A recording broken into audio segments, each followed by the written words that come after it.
Buenas noches, América. Un grupo de exnegociadores de las Fuerzas Armadas Revolucionarias de Colombia, más conocidas como las FARC, anunció hoy que ha decidido retomar las armas después de lo que consideran el fracaso del presidente Iván Duque para garantizar sus derechos políticos tras la firma de un histórico acuerdo de paz en 2016. En un vídeo, el ex jefe negociador rebelde, Luciano Marín, más conocido por su alias Iván Márquez, junto a un grupo de unos 20 guerrilleros fuertemente armados, condenó a Iván Duque y a sus partidarios por quedarse de brazos cruzados, dijo, mientras cientos de activistas izquierdistas y más de 150 exrebeldes han sido asesinados desde el acuerdo de paz que pretendía poner fin a medio siglo de lucha armada en el país. Es un anuncio triste para todos los que genuinamente creemos en la paz. Pero la noticia tampoco es una sorpresa porque con su conducta, tanto Márquez como el resto de los hoy levantados en armas ya habían demostrado que no querían continuar en ese proceso, que le estaban dando la espalda y que querían continuar con sus negocios de narcotráfico. La respuesta de Colombia debe ser implacable, contundente y firme frente a la amenaza armada en contra de su legalidad. Por suerte, el 90% de los miembros de las FARC, según el gobierno, siguen con su proceso de desmovilización. A este 10% restante solo queda expulsarlos del proceso y someterlos a la legalidad. Son las 8 en Bogotá, Lima, Quito, las 9 en la costa este de Estados Unidos y Santiago de Chile, y las 10 en Buenos Aires. Y esto es Cuestión de Poder. Bienvenidos. Comenzamos y lo hacemos con algunas cuestiones de la actualidad a la que les queremos poner notas al pie, los datos, la voz de los expertos. Y en un momento en el que nos encontramos en una larga campaña presidencial de tiempo preelectoral en Estados Unidos, la economía sin duda forma parte de los mensajes, del contexto y del debate político. Y en este contexto es importante escuchar lo que dice la Casa Blanca, que tiene unos datos macroeconómicos muy buenos, no vistos en décadas, y ahí yo lo he dicho muchas veces sin ningún rubor. El presidente Trump ha hecho una buena gestión desde el punto de vista de la economía, recibió una herencia buena, pero la ha sabido mantener y mejorar, creando puestos de trabajo, reduciendo el desempleo, etc. Pero, ¿qué opinan? ¿Cómo lo sienten los estadounidenses?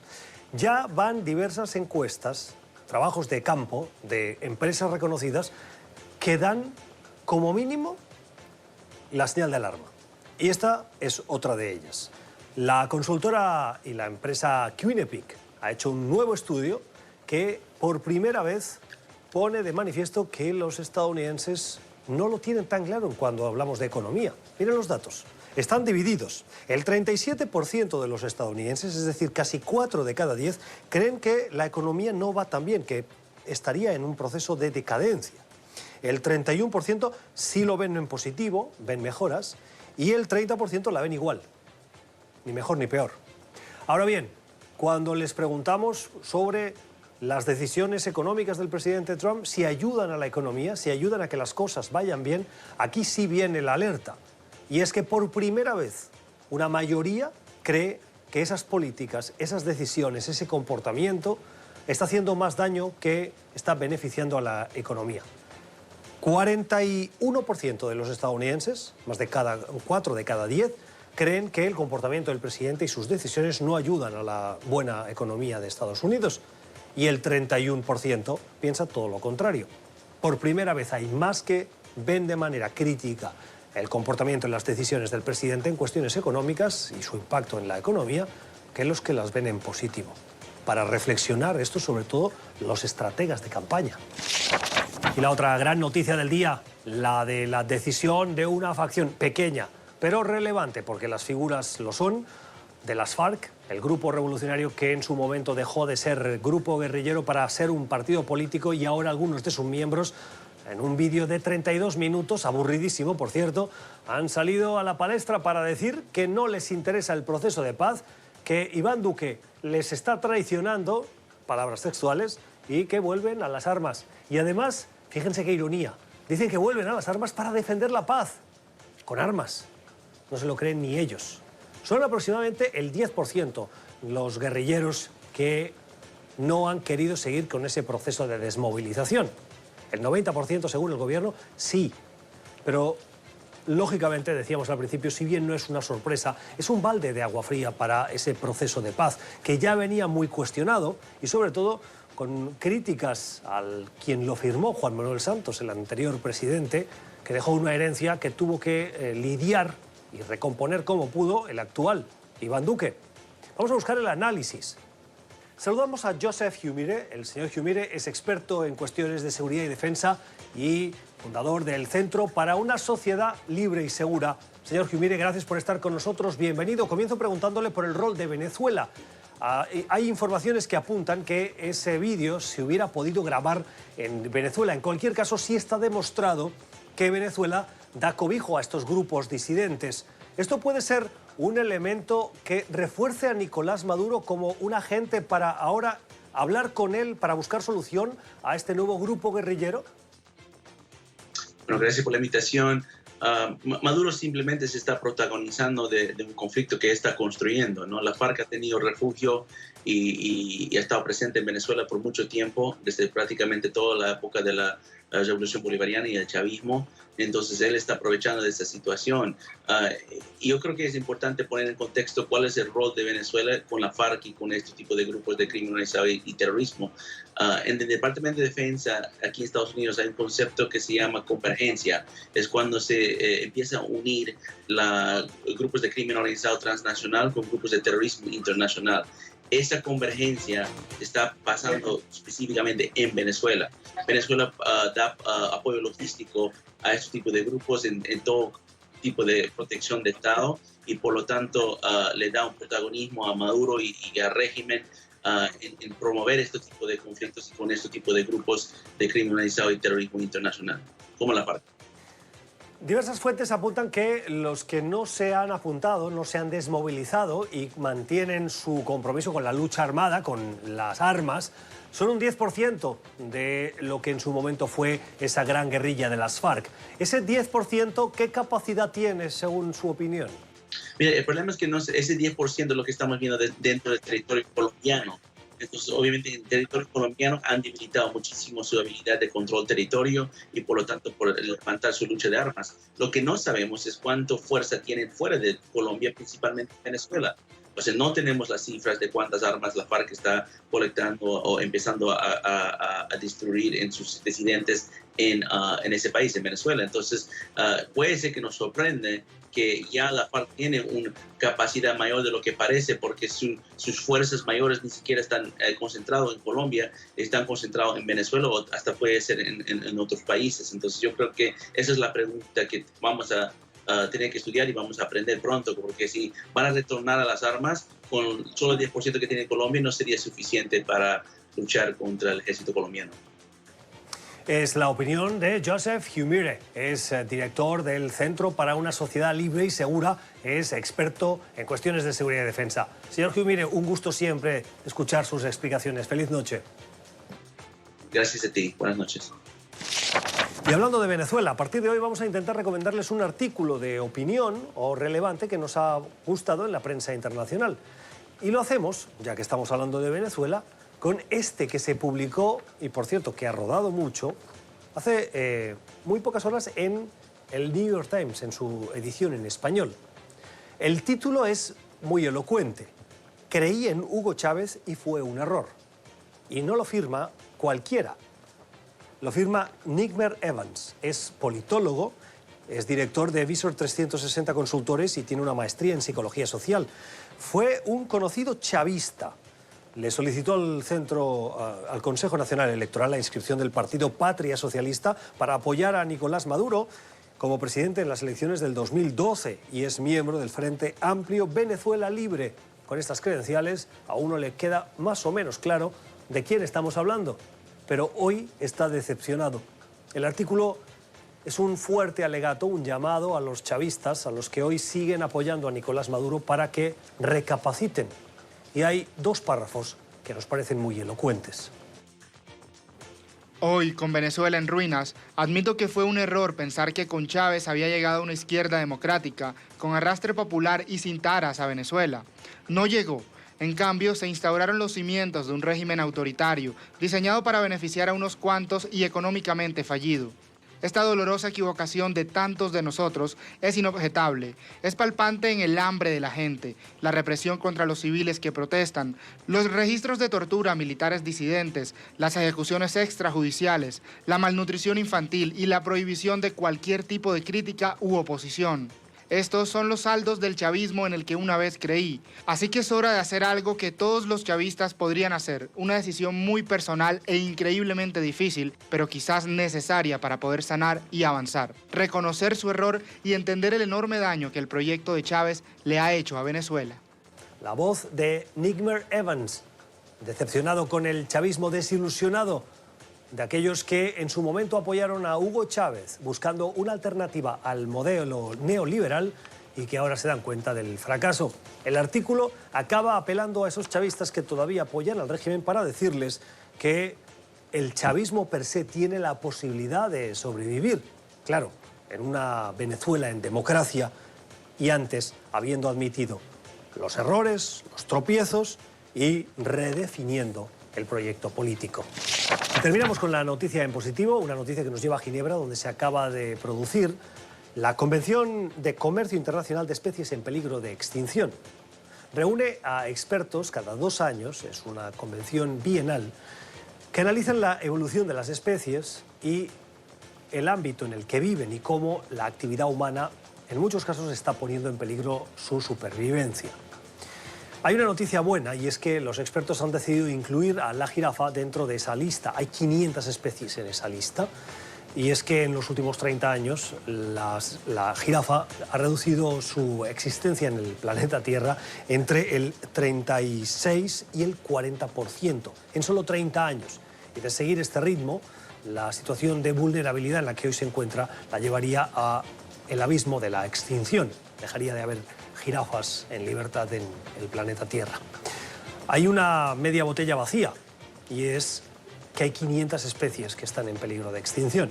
Y esto lo ponemos sobre la mesa cuando a principios de este año la ONU advertía que el hombre debe cambiar su modelo de consumo y su necesidad de adquirir recursos naturales del planeta Tierra. Y eso está poniendo en peligro de extinción en las próximas décadas a 1 millón de especies. Es para reflexionar. Ya regresamos.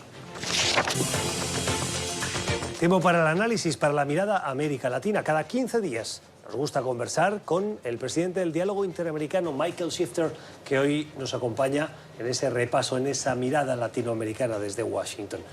Michael, gracias por estar con nosotros. Buenas noches. Muchas gracias, muy amable, gracias. Bueno. Siempre el gusto de estar aquí. Bueno, el gusto es nuestro. Vamos a empezar por lo que sucedió ayer en la OEA, esa mirada doble, constante, permanente, pero parece que nada cambia. Con Nicaragua y con Venezuela. Resolución condenando esa violación de los derechos humanos y, en el caso de Nicaragua, constitución de un grupo de trabajo, 75 días, para presentar ese informe. Suena burocrático, pero no hay sanciones, no hay una cuestión clara que contribuya a cambiar las cosas. ¿Sirve para algo? Bueno, siempre es importante tener un espacio, un foro para intercambiar y actualizarse lo que está pasando, porque Nicaragua no está congelado ni Venezuela tampoco. Cada hora está cambiando.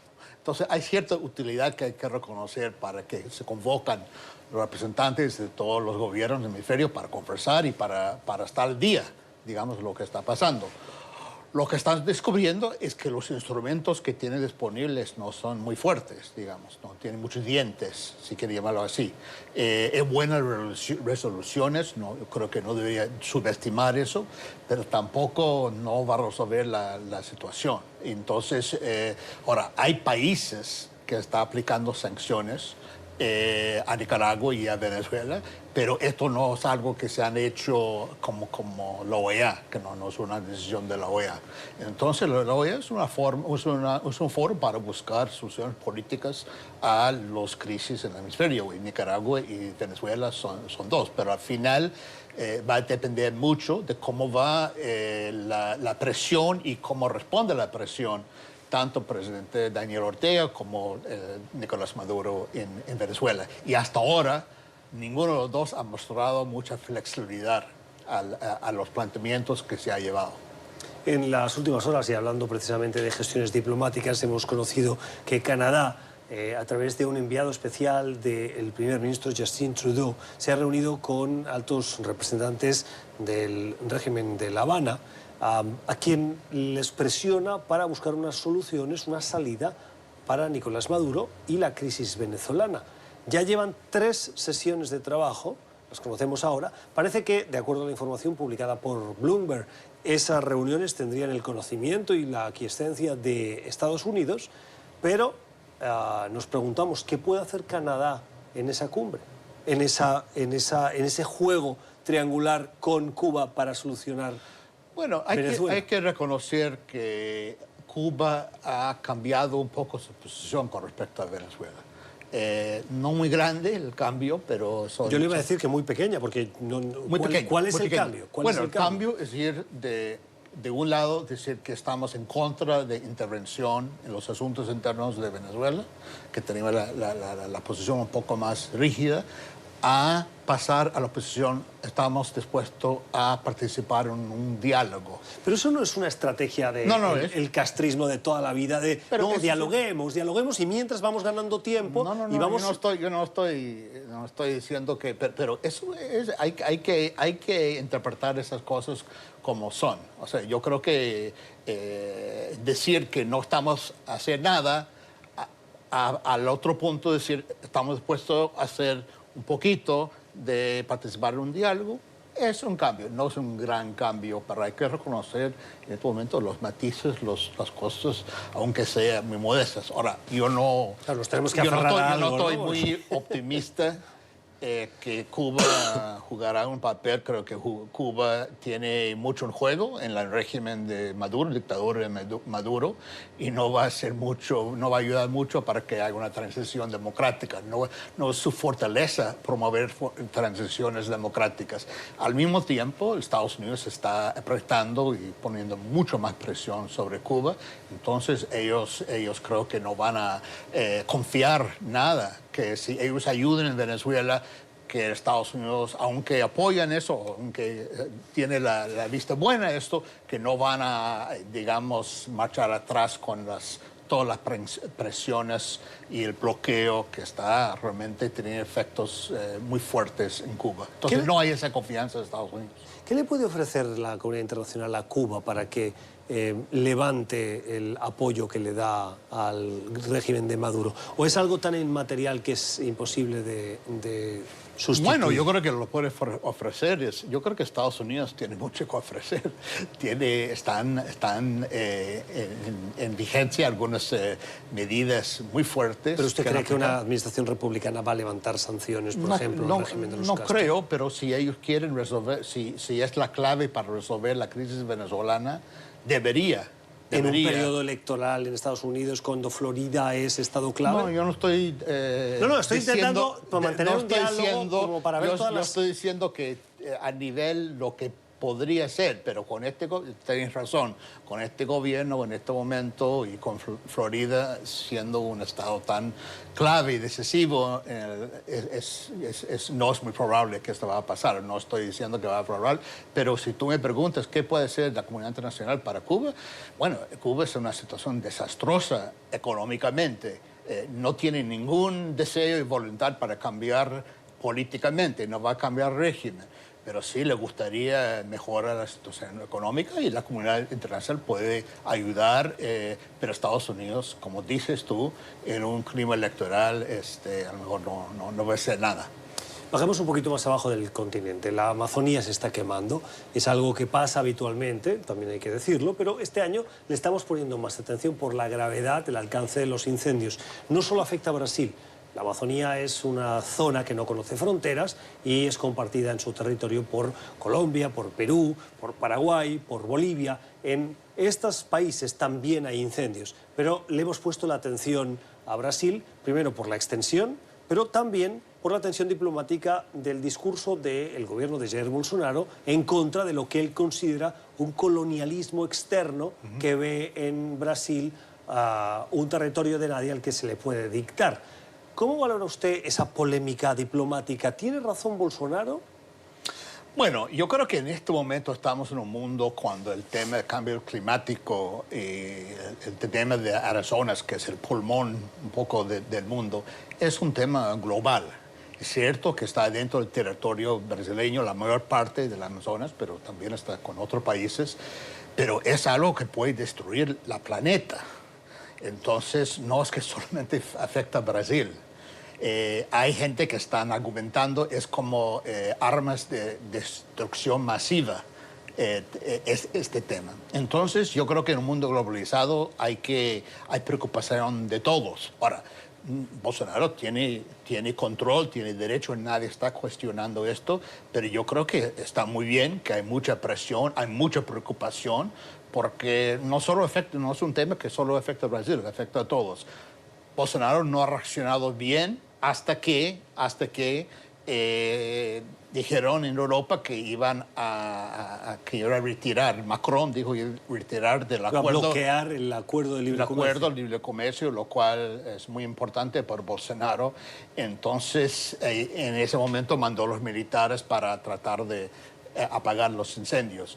Pero entonces ese tipo de presión funciona, porque también Brasil quiere cosas de la comunidad internacional y ese acuerdo con la Unión Europea y Mercosur es muy importante. Lo más importante para Brasil es su economía, que no está bien, lo está costando mucho funcionar bien. Entonces, para él, su sobrevivencia política es que mejore la situación económica en Brasil. Y si eso va a afectar eso, por lo que dijo Macron, eso pone en riesgo ese gran compromiso que tiene. ¿Cree acertada una cumbre amazónica como ha propuesto, por ejemplo, Colombia con otros países de la región como Perú o incluso Bolsonaro, y que ha dicho que está dispuesto a asistir para tratar la situación de la Amazonía? Yo creo que todas esas cumbres, si tienen propósito muy claro y muy concreto, creo que sirven para algo. No solamente tener Si tienen propósito concreto y claro. Sí. No es para hablar de hablar. Que es para lo que sirven la mayoría de estas cumbres. Sí, pero hay que definir una agenda clara. Estamos en un momento de emergencia, de gran emergencia, unas circunstancias excepcionales, no es cualquier momento. Entonces, las cumbres a veces funcionan y tienen resultados cuando pueden enfocar sobre un tema concreto. Y creo que en este caso es así. Lo que pasa es que tienen que venir con ideas, con propuestas de qué hacer. ¿Qué debería incluir esa agenda?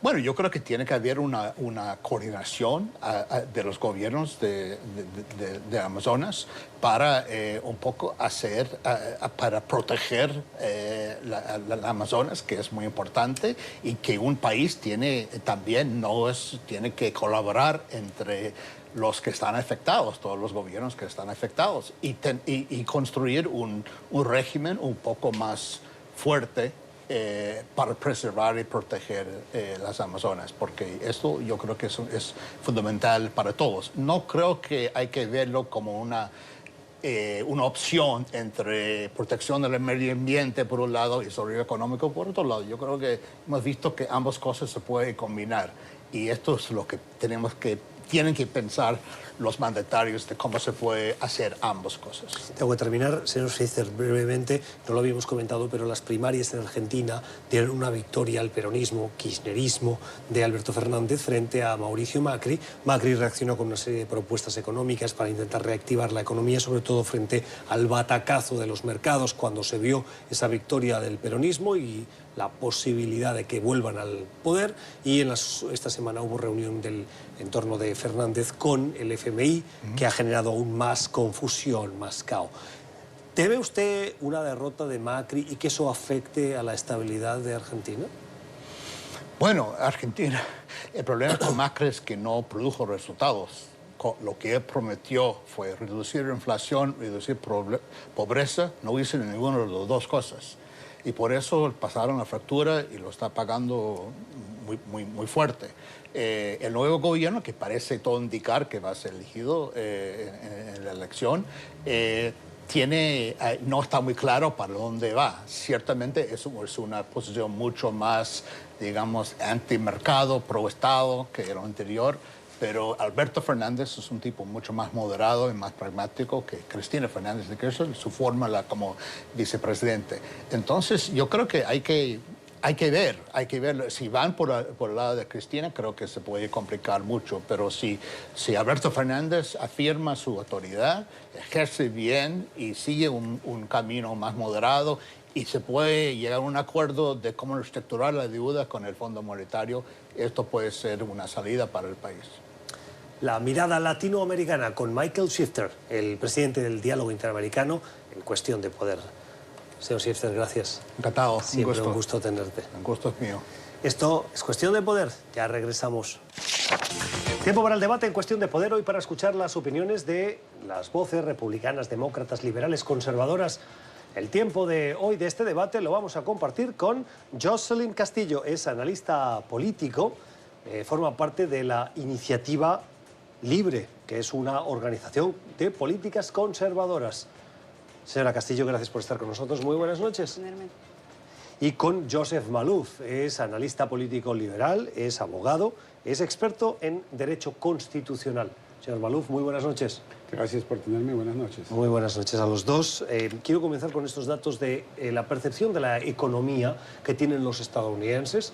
Una encuesta, lo decíamos antes, el repaso de algunas notas de la actualidad, de la consultora Quinnipiac, que dice que hay tres percepciones entre los estadounidenses y casi divididas en bloques similares o separadas en bloques similares, en un tercio, un tercio, un tercio. Dice que el 37% cree que la economía estadounidense está en retroceso, el 31% ve mejoras y el 30% la ven igual. Pero cuando se les pregunta sobre el comportamiento, las decisiones políticas que tiene el presidente Donald Trump, por primera vez en la trayectoria de esta encuesta, en los últimos meses, hay una mayoría que creen que ese comportamiento y esas decisiones del presidente Donald Trump están afectando negativamente a la evolución de la economía. Un 41% así lo cree, frente al 37% que cree todo lo contrario. Señora Castillo, ¿qué opina? Bueno, eso es muy complejo realmente, porque lo que hemos visto en los últimos años bajo la administración del presidente Trump es leyes que han promovido la economía. Leyes como la reforma de los impuestos, que bajó los impuestos a las compañías y a los individuos. También hemos visto que las regulaciones han bajado mucho para compañías, especialmente después del presidente Obama, que había tenido mucha regulación. Entonces, eso ha promovido mucho movimiento económico. Se ha visto con el stock market, pero a la misma vez, el presidente ha unilateralmente entrado en batallas con impuestos y tarifas en otros países. Y eso crea un poquito de, yo creo, de tumulto en lo que es la economía. Entonces, vamos a esperar, pero yo creo que la personalidad de él, la manera en la que él se lleva, tiene mucho que ver con cómo los inversores miran la economía. Fernando, yo creo que el presidente no tiene ningún plan. Él simplemente ha pensado por muchos años varias cosas. Una es, él cree que las regulaciones están matando la industria. Cuando uno quiere tomar agua limpia, las regulaciones es lo que mantiene el agua limpia. Cuando una persona tiene industria que no tiene regulación, lo que va a haber es más daños, más riesgo. Por eso es que esas regulaciones se pusieron. Claro, ayuda a la economía, pero la ayuda y lo que el presidente hizo fue temporal. Es una inyección de ahorros y los descuentos de los impuestos a la gente más rica, que ayudó a que la economía de esa forma fuera estimulada. Ahora nos damos cuenta de que solamente funcionó para la gente más rica y la gente de promedio salario no ha visto ningún beneficio, y ellos son, con la deuda nacional que el presidente está creando, los que están preocupados de que la economía va para atrás. Cuando hablamos de deuda, señor Malouf, la responsabilidad también es de la administración anterior, porque si bien es cierto que esta administración ha incrementado esa deuda, la administración anterior también la incrementó, y paulatinamente. Este presidente la ha incrementado la deuda más en los últimos 2 años y medio que ha estado en el poder que lo que Obama la incrementó toda su presidencia. El nivel es increíble. Y el problema es que el Partido Republicano, por lo menos el Partido Republicano de antes, era un partido responsable fiscalmente, que se supone que iba a trabajar con la economía. Este presidente ha hecho una carrera entera con lo que le llamamos capítulo 11. Él se ha declarado 7 veces en bancarrota, así que temo que está haciendo lo mismo con el país. Todavía creemos en la libertad económica, en la iniciativa libre y el gobierno limitado. Y regulaciones están bien tenerlas un poco, pero cuando miramos a gente como mi mamá, que es dueña de un pequeño negocio, esas regulaciones estaban matando los pequeños negocios y bancos pequeños también. Entonces, lo que hemos visto de los republicanos estos últimos años han sido buenas políticas. El problema es que esas políticas tienen que seguir y desafortunadamente cuando hablamos de las tarifas que hemos puesto en China y en otros países... Es otro error grandísimo. Aranceles es la manera como la gente pierde la confianza en una economía estable. Y lo que causa una recesión es cuando el pueblo pierde confianza y dice, mejor no voy a comprar ese carro porque las cosas no se ven muy bien, no se ven positivas. Y eso es lo que ocurre cuando tú empiezas a imponer aranceles del 25%, lo que te costaba $10 ahora te cuesta $12.50 y el que lo paga es el americano. Claramente. No es, el presidente insiste que el que lo paga es China y que los billones de dólares están entrando. No es nada cierto, el dinero viene del americano y eventualmente el americano va a decir, yo no voy a comprar eso porque me sale muy caro. Y cuando el americano deja de consumir producto, el que fabrica el producto deja de trabajar. ¿Usted está en contra de esos aranceles? Absolutamente. Yo sé que los republicanos en el pasado también están en contra de aranceles y están a favor del mercado libre. La iniciativa libre está en contra de esos aranceles. Exacto, pero este presidente no es republicano. Este presidente es trumpista. Él tiene su propia label de lo que él piensa y no todo es necesariamente lo que el partido... ¿Están preocupados por los aranceles? Estamos preocupados, pero estamos esperando que lleguen a un acuerdo. Bueno, esto lo esperan todos.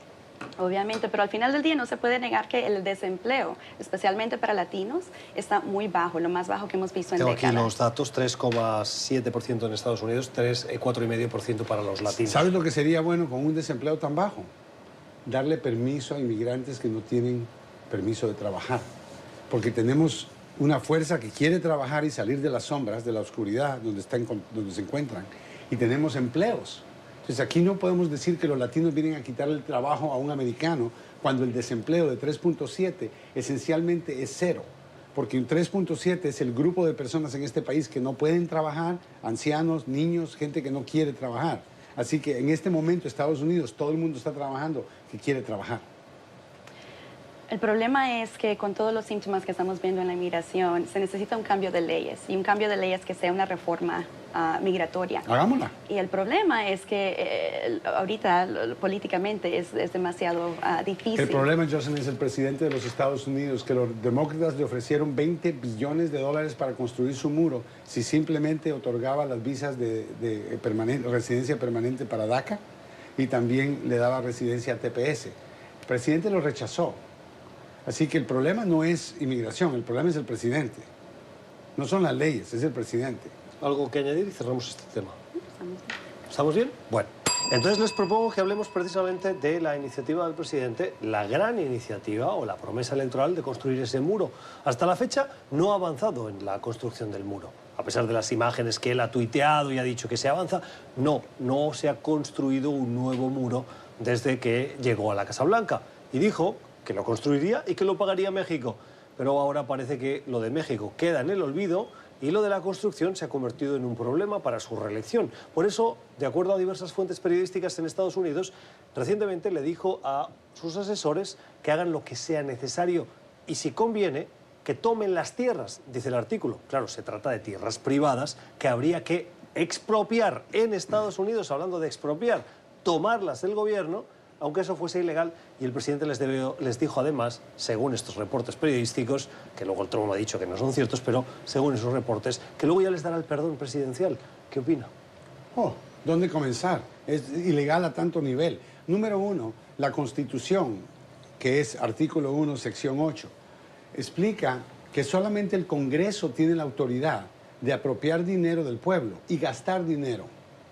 El Congreso no es que no tuvo una oportunidad de hacerlo, el Congreso tomó el tema del muro profundamente y bajó la Constitución, el Congreso pasó un presupuesto. ¿Qué hizo el presidente? Bueno, en sus atentos a violar la Constitución, que son frecuentes, se le ocurre pasar una emergencia, una declaración de emergencia, y ahora empieza a apropiar de dinero de otros presupuestos del gobierno. Particularmente el Departamento de Defensa. Y también el dinero que iba para Puerto Rico, para Sí, esa es una información, pero eso se trata de unos 240 millones de dólares, Sí, pero, si no estoy mal. Pero el Congreso no quería que esos 240 millones de Que dólares tenían que fueran ser para el muro. destinados a la Agencia de Ayuda para la Reconstrucción de Desastres y que el Departamento de Seguridad Nacional lo está utilizando o lo estaría utilizando para Para la el muro. deportación. No es técnicamente el muro, es la deportación o más camas para la atención de inmigración ilegal. Para detener a más personas, lo cual el Congreso no lo pasó. Entonces, tenemos separación de poderes bajo la Constitución que el presidente no quiere respetar. Si el Congreso dice, este es el dinero para el muro, ese es el dinero para el muro. No podemos después quejarnos de que tenemos un presupuesto que está fuera de control y una deuda nacional fuera de control, cuando el presidente está gastando el dinero como un dictador y no como un presidente que lo hace bajo lo que el Congreso ha autorizado. Obviamente, con un huracán acercándose a Florida, creo que ahorita no es muy buen momento para haber movido fondos de FEMA, pero la verdad es que el presidente está respondiendo a lo que muchas personas en ese país quieren ver, que es más seguridad en nuestro borde. Entonces, lo que nosotros en la Iniciativa Libre siempre decimos es que él tiene que trabajar con el Congreso, demócratas y republicanos, en un compromiso que dé fondos apropiados. Pero ya se hizo. El presidente tuvo una reunión con Chuck y Nancy, Chuck Schumer y Nancy Pelosi, presidenta de la Cámara y el líder de los demócratas en el Senado, y llegaron a un acuerdo. Y el acuerdo el presidente se hizo para atrás y no lo hizo. O sea, realmente la política está bien difícil ahorita, porque lo que estamos viendo es que la división entre los republicanos, los votantes republicanos y los votantes demócratas es muy grande. Los votantes demócratas a veces quieren ver más restricciones en lo que es la actividad de ICE y el Border Patrol. Y, lo que quieren ver son... Espera, déjame terminar.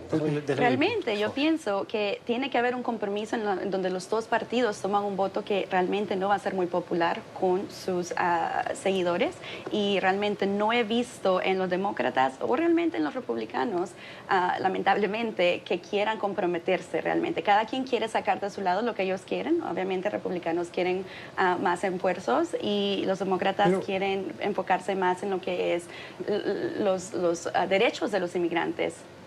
Justin, los demócratas fueron claros con esto. Lo que querían era, y lo que quiere el 70% de este país, es que los jóvenes de DACA se conviertan en miembros de esta ciudad, de este país como residentes o ciudadanos. ¿Ok? Eso era claro.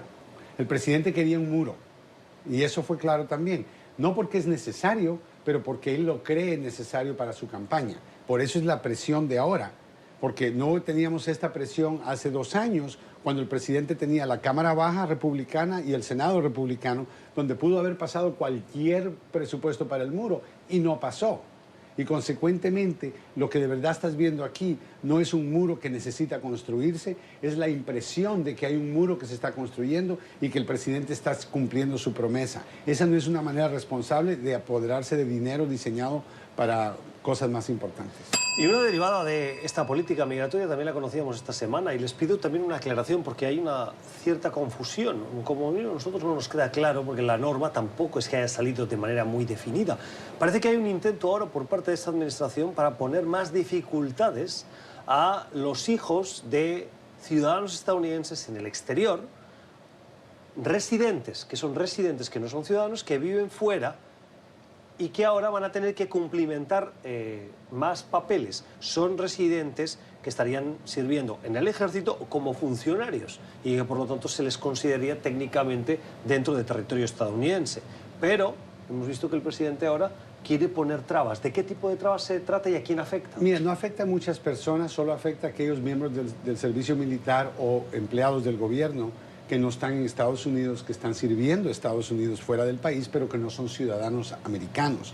Eso significa que sus hijos van a ser ciudadanos del país de donde nazcan. Y es decir, si están destinados a Panamá o España en una base militar y dan a luz con la ley actual, o sea, antes de que cambiase, siendo residentes, ellos, por el hecho de estar sirviendo a las Fuerzas Armadas o como funcionarios, sus hijos iban a ser estadounidenses. Correcto. Pero ahora, con ese cambio, ya no de manera automática, van a tener que cumplimentar más. Van a tener que pedirlo como cualquier otro familiar, va a llevar tiempo, van a ser residentes primero, después ciudadanos. Afectará como a 100 personas, pero mi preocupación... ¿Tan poquito? Solamente, pero la preocupación es el mensaje, Jocelyn, que esto manda. Para mí el mensaje es, no queremos que personas no queremos que muchos sean ciudadanos americanos. Gracias por su tiempo, espero que vuelvan pronto. Nosotros vamos a la pausa y regresamos con nuestra recomendación cultural.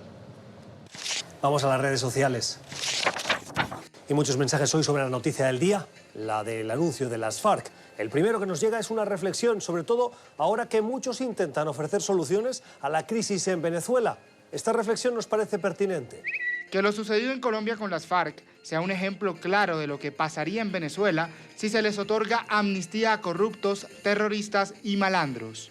Y si creen que es una exageración, con este otro mensaje seguramente también tienen respuestas. Hace días Maduro dijo que Iván Márquez y Santrich eran bienvenidos en Venezuela. Hoy ambos anuncian un rearme de la guerrilla.